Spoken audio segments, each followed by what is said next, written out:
Good morning, everybody. Good morning here from Texas Filipino. Yeah, getting our day started. About 5 o'clock in the morning right now.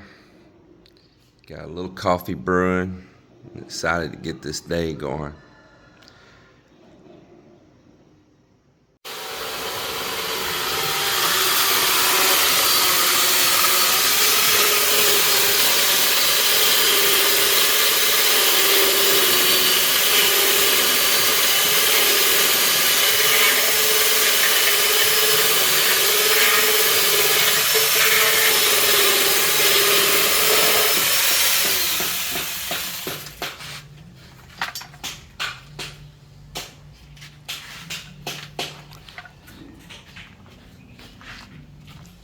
Hey, good morning, everybody.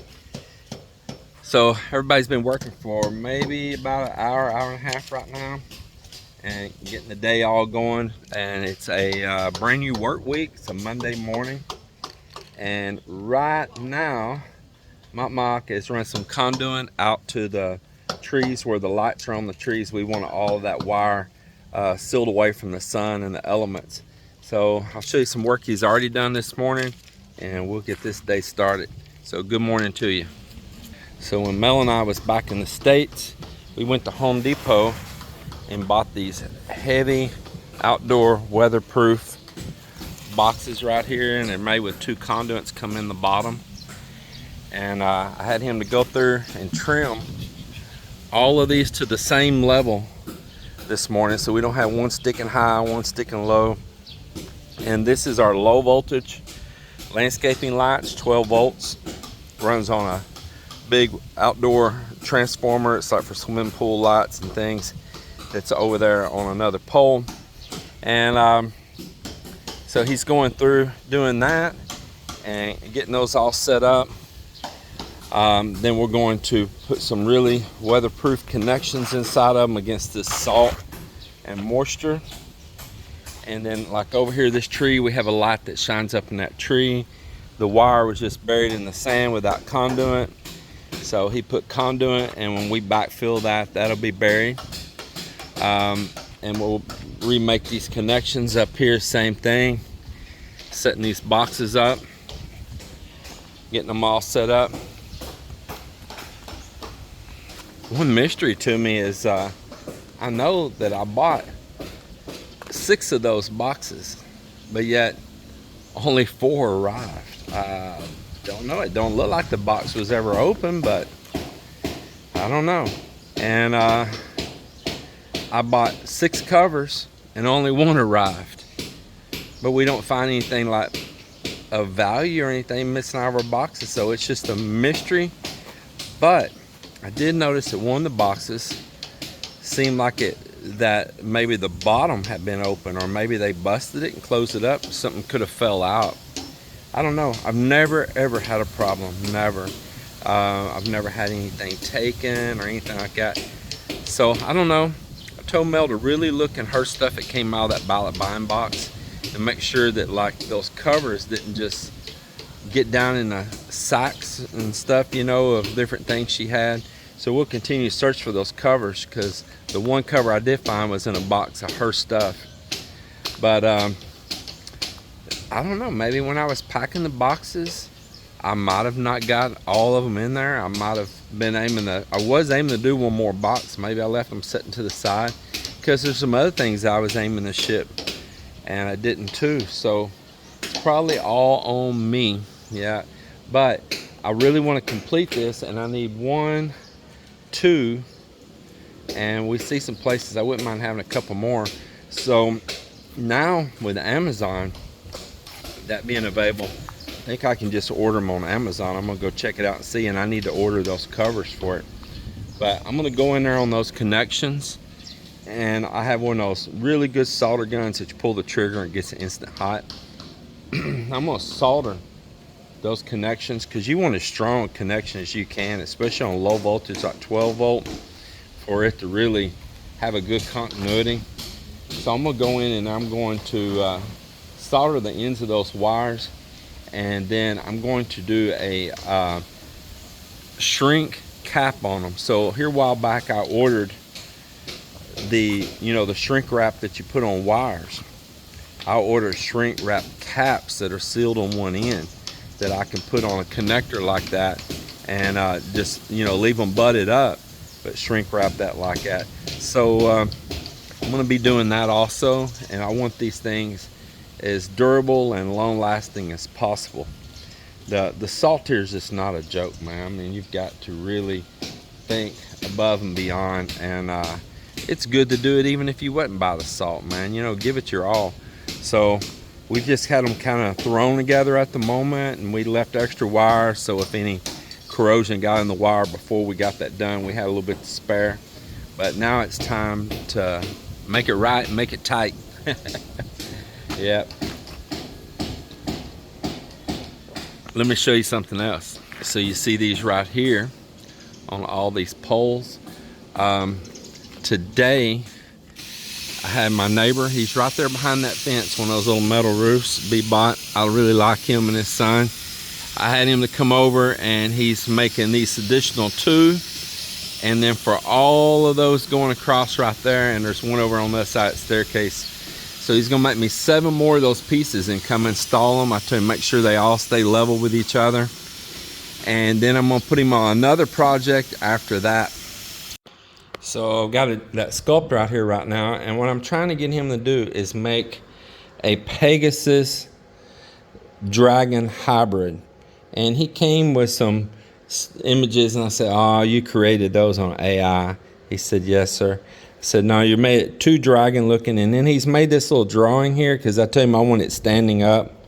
But the head, I want it more like a horse head. I've got an image here I'll include on screen that I've got in my phone, and I'm wanting dragon scales, kind of like these scales. I've just pulled these images up a little lightly on the ribs on the side. I want a really muscular body. I want this a little bit more full, muscular, more defined, and just light hints. I said, like it's only got a little bit of dragon in it. And the hoof, I'm wanting it to have a little bit of a claw in the hoof, and I don't want it so scary. I want it strong looking, but I don't want it looking like this or any of this. He brought some images that just look too, I mean, they're awesome looking artwork, that AI's created, but I don't want it so aggressive looking. I want it more benign, but I want the Pegasus wings on it. And I've got some images I can show on that, but he's got some stuff too, and we're kind of working it out right now. I want the tail a little bit more down like a dragon tail, and we're going to work this out, and he's going to give me a price on doing that. But it's pretty cool. I'm kind of 50-50 on this mane up here. The dragon mane's kind of cool.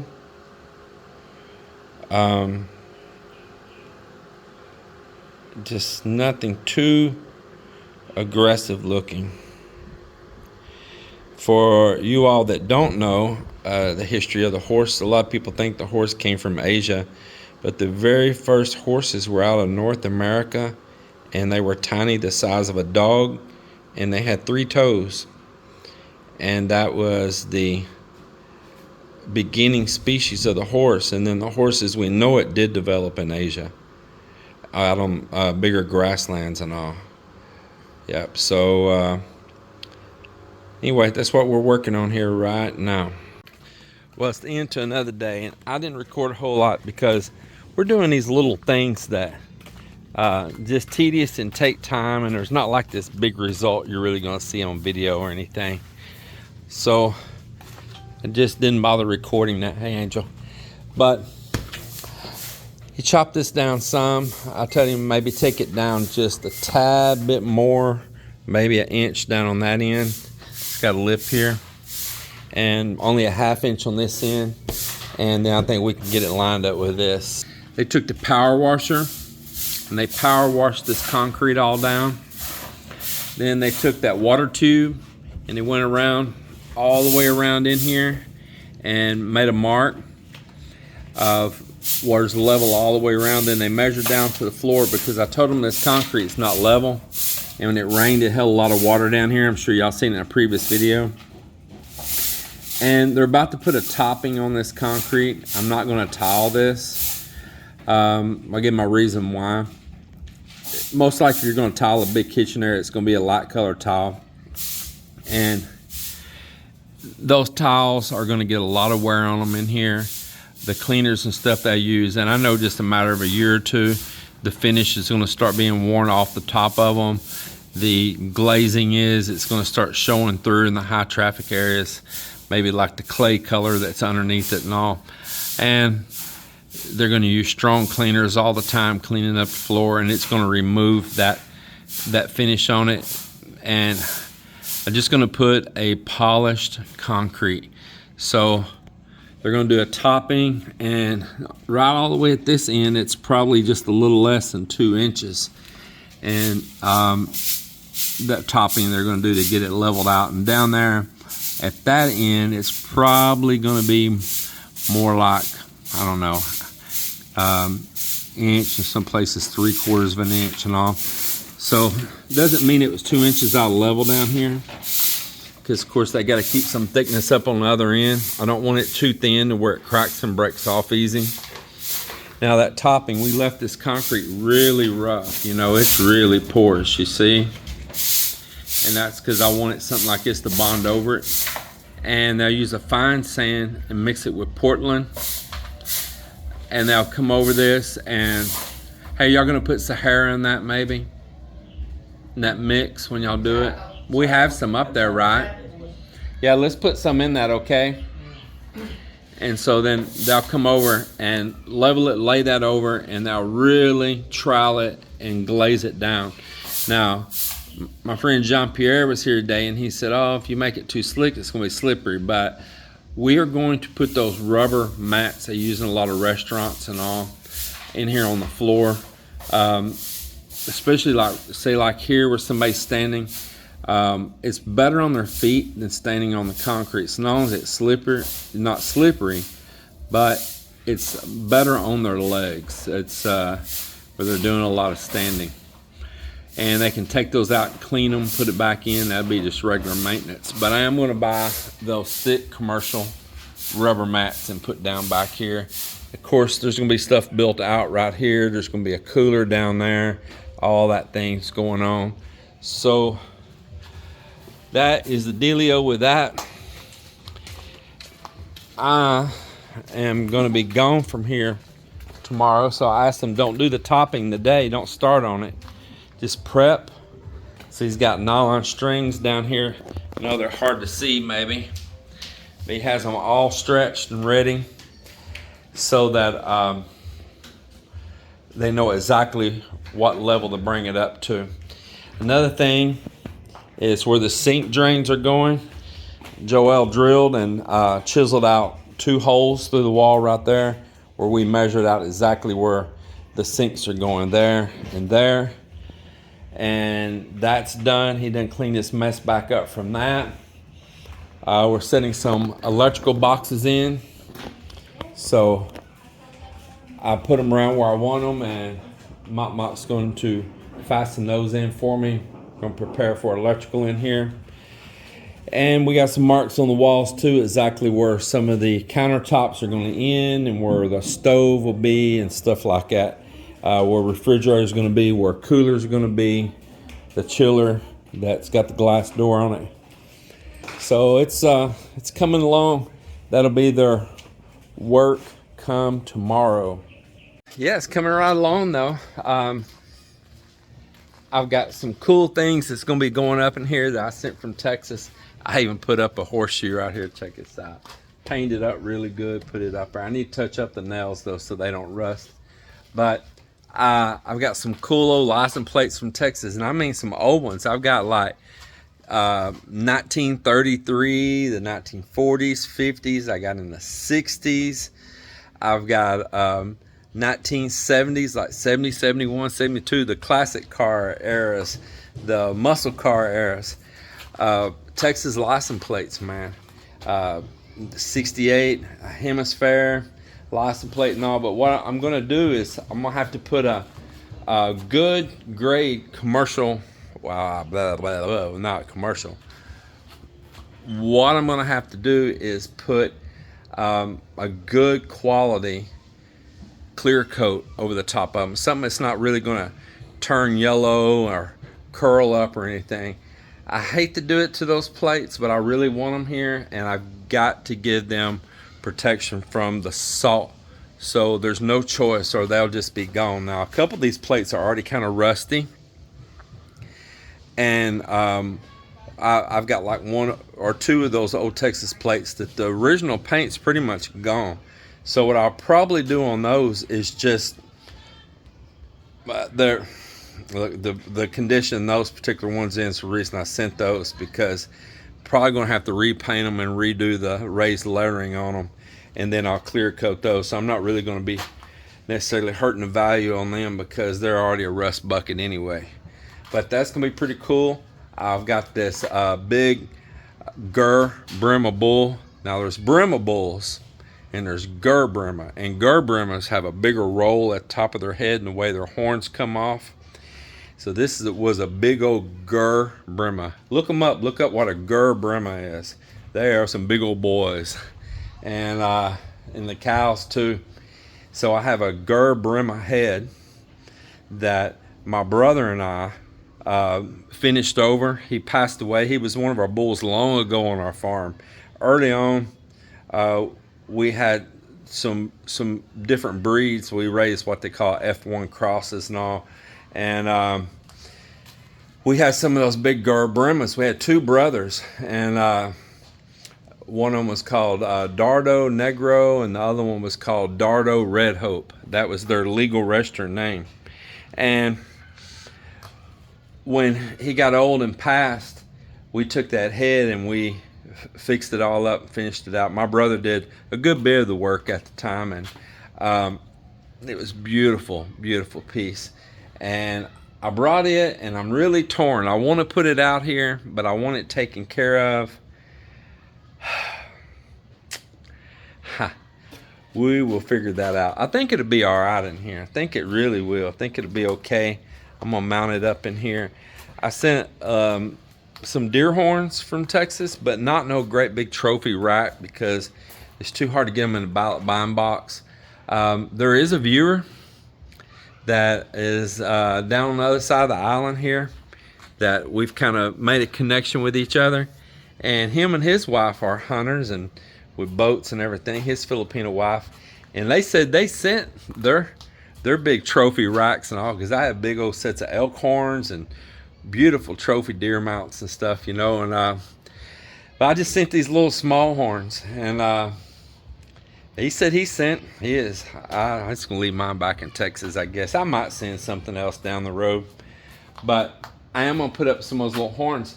And I was thinking about putting this one set of horns up high, and I kind of thought about it'd be cool to say like the height of an average Filipino, to put a set of those horns somewhere and have it where they can stand, you know, and take a picture and those horns are coming like off their head. I think I'm gonna do that, you know. Might do it right over there or something. And but I've got to have it where it can be managed from the children pulling on them and trying to climb on them.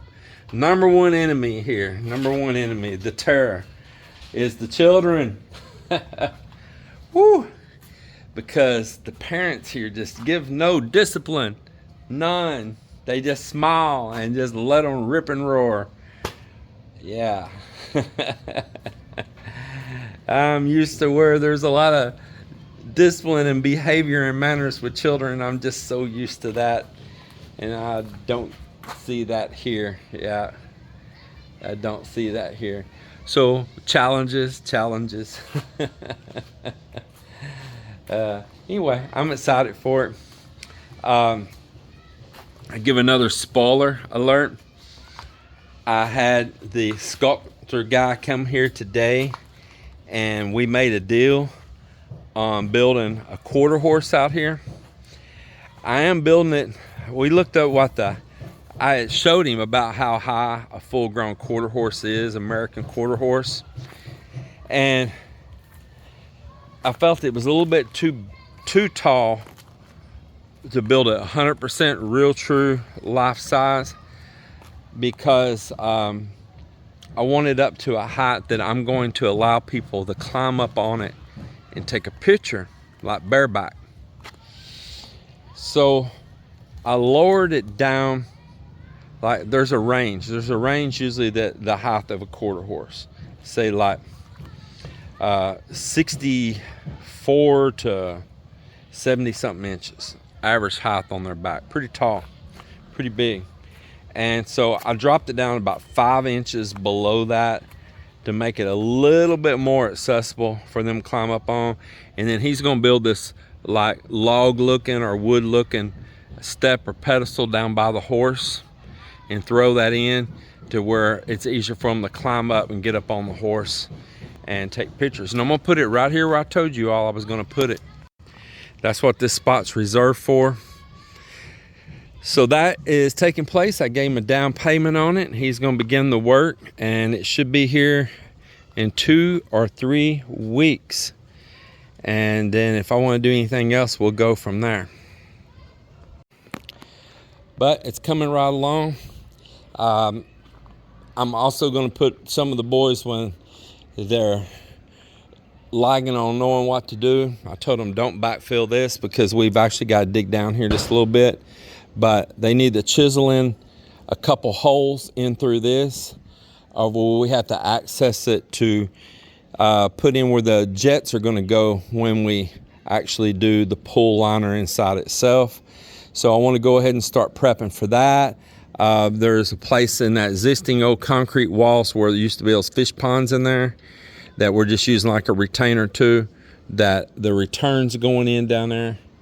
And so we need to get the concrete cut open for those returns also and begin all of that. So while we're building this up here above, I can go ahead and start prepping down here on the pool. Now the reason all that bamboo's in here is because once we cast those walls up there and get the roof on that, which is going to be a very simple one slope metal roof, we need to get up underneath in here and skim coat and finish underneath. And so we got scaffolding in the pool area right now that will be ready to start working the bottom side of that, finishing it out. And of course we've got to do that before we can finish a pool. So everybody, thank you for watching this video. It's a little update of what's going on. We really look forward to getting this place done. And it's kind of fun bringing in the cool things like the giraffe right over there. Yeah, bringing in the giraffe and the parrot up front and the little bird. And now we're going to have this big quarter horse sculpture, which you know that was my plan all along. You that's been with me for a long time, remember when I was building the pond, I said I'm putting a sculpture right there, and I wasn't joking. So I've got him working on some other things too that I showed him, which was my idea and drawings from a while back, and we went over all of that. Also something very unique that I'm wanting made, and trying to convey that across to him so he can build it the way it's envisioned in my mind. Hope it all comes across good. But there'll be another project after the horse, and something really different, something more artsy. And I just tell you, it's so fun. It's so fun to make that happen. I'm excited with the Cantina. Mel's Cantina is coming along. That's going to be a nice little theme here. I'm excited with this up here. And speaking of the Cantina, before I close the video out for the day, this place is like a little micro, boutique resort. I had some new viewers that said, hey, are you building an Airbnb? We're already listed on Airbnb. We already rent rooms on Airbnb and Agoda. So yeah, it is definitely a listing on Airbnb. But we're like a little boutique resort for you that don't know. So our house is in the middle on the second floor. Have the pool here. It's got the places to hang out right at the beach. You can go swim. We have a little boat ramp here. Eventually we may have some water activities. Department of Tourism's pushing with us to do water activities. So the boat that I'm building behind me back here, The custom little banca is going to also get used to pull some things for those water activities. So what I have is like one of those, I think people call it a banana boat or a hot dog boat or a weenie boat that'll hold several people. Now I won't be driving that. I want a Filipino managing that, so I'll probably train up one of her brothers to do that. It'll be fun work for them, and people can come here, put on life jackets, proper gear, and right out here behind us here be able to ride that like that banana boat and all.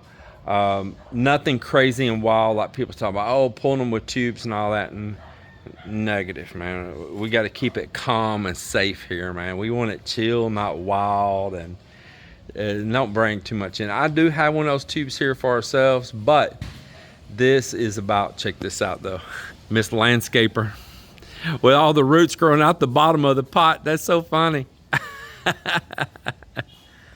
So yeah, you wonder, like, you know, why are you building so many boats? Well, this boat behind me that I'm building right now, this custom banca with the custom outriggers, is because, ooh, hold on, check this out. We got to pause one more time. So today we had Miss Ecuador. Can you step up around the steps so I can get you a little bit better? Yeah, so they had International Day. Yeah, I'll have to get back even more to get you in there. They had International Day today at her school. She has a little hat that she's wearing too. What's that smile? That's not a very good smile. What's that? Well, there you go. That's a normal smile. No, don't squint your nose up. Yeah. So she was Miss Ecuador. Ecuador. Let's see your ribbon right here. Let's see. See here. She was Miss Ecuador. Melinda bought the materials and had that dress made. And it was International Day. Well, you had a little red hat also, right? Yeah. And so there you go right there. Isn't that cute? Pretty cute. Yeah, here you go. Pretty cool, huh? Wow, look at that. Let's let everybody see that picture, G-Live. Wow, cute, cute. So the property's got 2 king-size rooms right now, king-size beds, a lot of space, got nice chairs in them, tables, kitchenette, you know, nice size restroom with a rainfall type shower with also the freehand wand and all. Good size Western size toilets, really good quality toilets. We got a cabin out here at the beach. We got one cheaper room back here that's a little smaller with a queen size bed. And then what we're doing up here is building 3 additional rooms up there and a big laundry room, utility room for keeping extra linens, extra towels, extra supplies, and where they're gonna clean sheets, clean you know, towels, all that kind of stuff. So that's what's going on with that. And then we'll have, like I say, the pool. Now, talking about the cantina. The cantina is, we're a themed place, so I'm wanting to bring a little Tex-Mex and a little Texas here. So I'm talking to some suppliers right now on trying to get in steaks, and that we would be able to keep them on hand, not just like going up here and buying them at S&R, which you never know what you're going to get with them. So I'm trying to do some preliminary action on that right now to have those you know, steaks brought in and all. There are some suppliers in the Philippines for that stuff, and we'll keep a freezer with a lock on it down here and only let them get out a few at a time and keep it locked so our inventory don't walk away. And was looking at doing things like some tacos and maybe possibly like maybe fajitas, and you know, something you get like in Texas, man. You know, you get steak, you get Tex-Mex food and all. Some people call it Mexican food, but mostly Texas is Tex-Mex. So that's gonna be part of the theme. We'll throw a couple things on there that's ordinary Filipino food, you know, but nothing too complicated. I told Melinda, keep the menu short. Keep it short. everybody's going to suggest to everything. Keep it short, and don't let the customers rule you on that, because if you did, you'll have 9,000 things listed on the menu, and I can't stand to go to a menu that's overcomplicated, and then when you ask it for nearly everything, it's out of stock. Keep it simple. Keep where you can keep your stock, your inventory. You can do like some specials every once in a while. Hey, might do something like could